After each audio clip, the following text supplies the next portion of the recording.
You're right to fear us. We are the future. We are the ones who will inherit this earth.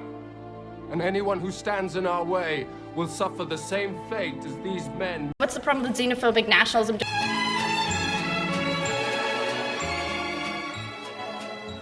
Like a lot of other people, I've been playing a lot of Marvel Rivals lately, and solo queuing to Diamond has been absolutely hell. Get off the game and take a shower! I grew up playing a fair amount of Marvel games, and I'm a bit older, so when I was younger it wasn't as easy as searching up where to read free comics. You had to like buy them or borrow them from a friend. But as I got older I got more into the X-Men, so obviously I leaned towards playing Magneto when I tank. And surprisingly, Magneto mentions Krakoa a lot. Come to Krakoa, Illyana. A war is coming, and we could use your sword. You may not be a true mutant, but you will always be welcome on Krakoa. Now, I'm not gonna act like the Krakoa era is some deep nerd lore, but I'm surprised at how intertwined it is with the Marvel Rivals lore, which got me thinking about Krakoa even more. For those who aren't caught up on X-Men lore, Krakoa is a living island that basically becomes an ethno-state for mutants. To make a long story short, the X-Men led by Charles Xavier and Magneto decide to build a paradise where mutants can live free from persecution after they're exposed to multiple timelines where humans wipe mutants out. It's basically a mutant utopia with their own government, a moneyless economy, and where every mutant is seen as equal. I mean, they even distribute the extra food the island provides. It also feeds off all of them slowly. They have a secret council. There was a eugenicist among their ranks that wanted to wipe them all out. But hey, at least mutants finally got a place of their own. Now here's where it gets interesting though. The X-Men create Krakoa not as some post-colonial settlement or expansionist utopia. Krakoa doesn't come from an oppressive desire to dominate others or eliminate undesirables. It comes from a deep sense of survival. The definition of an ethno-state is a country populated by or dominated by the interests of a single racial or ethnic group. These are normally enforced through legislation, immigration laws, violent expansion, and a strict social hierarchy to keep the interests of the main group. Krakoa checks off a few of these boxes, but within the X-Men universe, it actually makes sense and works for a while, albeit not perfectly. The X-Men and mutants as a whole are constantly discriminated against and genocided in almost every timeline by humans, so why not separate from them completely? What are you doing, man? Shut the fuck up, Nick! Before Krakoa, Genosha was another island nation that tried to create a safe haven for mutants. It was originally built on an apartheid system of oppressing mutants. Mutants were seen as property and wage slaves, and their children were also bred to fit these roles. Sounds kind of familiar. But unfortunately, once again, they're genocided. But it gave us House of M and Magneto aura farming, so it was kind of a win in the end. Anyways, this brings us back to Krakoa. Krakoa is a bit of a gray zone because while it doesn't fall into the typical characteristics of actively oppressing other races or taking land and resources from people, it basically is an ethno-state. Non-mutants are required to have chaperones to visit, resurrection technology is limited to mutants only, and there is still a high council that makes decisions for mutant kind's interests, whether it's at the cost of humanity's. It's a place where only mutants are allowed to live and where the cultural and political identity is rooted firmly in mutant rights and survival. I mean, they exclude Spider-Man because he's not a mutant, and then they have fucking Apocalypse as their senator. Oh, hell no! That's... Oh, hell no! Krakoa still managed to function, at least for a while. While real-world ethno-states usually fall apart through violence, infighting, and economic collapse, Krakoa managed to build something that actually worked.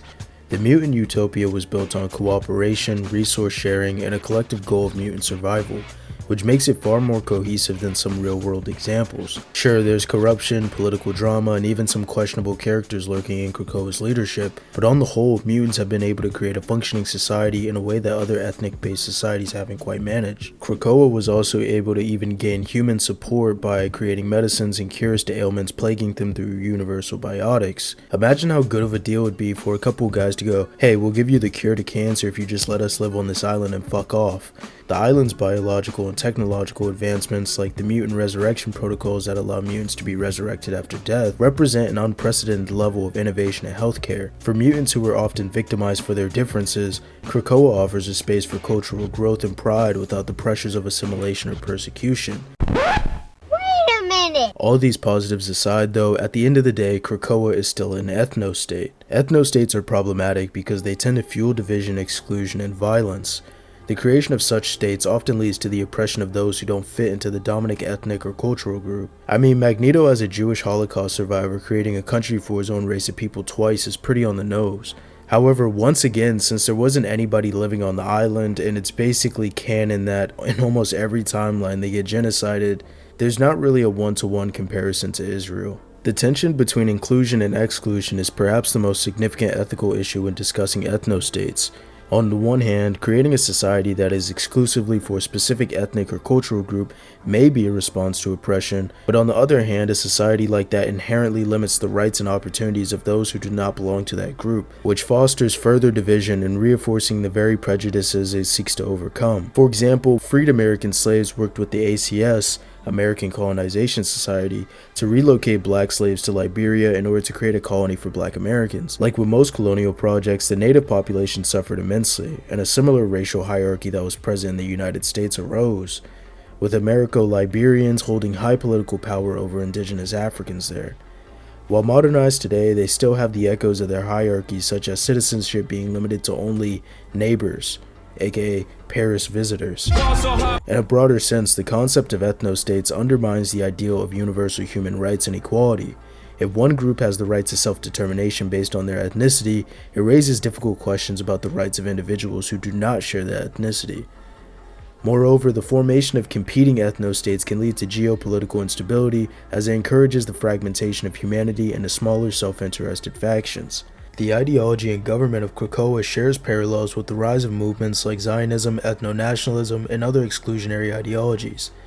These schools of thought often romanticize ethnostates and separatism as solutions to historical and perceived existential threats. Krakoa, a mutant nation, emerges from centuries of persecution, offering mutants a sanctuary for self-determination and cultural preservation, much like Zionism's creation of Israel as a Jewish homeland in response to anti-Semitism and a need for safety.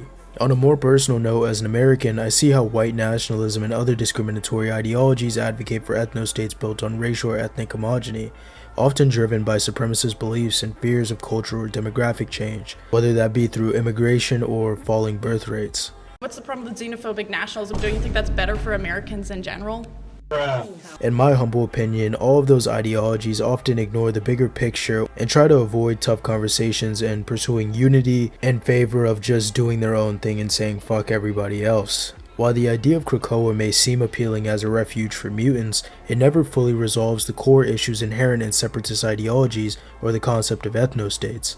Ultimately, Krakoa and these ideologies never really address or eliminate the problem of discrimination itself. Instead, the Krakoa arc encourages readers to challenge the legitimacy of such models and consider whether it's possible to create societies that truly embrace equality and mutual respect without relying on exclusionary practices. But let me know what you think in the comments. The Krakoa era is long as hell, and it's been a while since I read it. I watched this recap video just to make sure, especially with it ending so recently.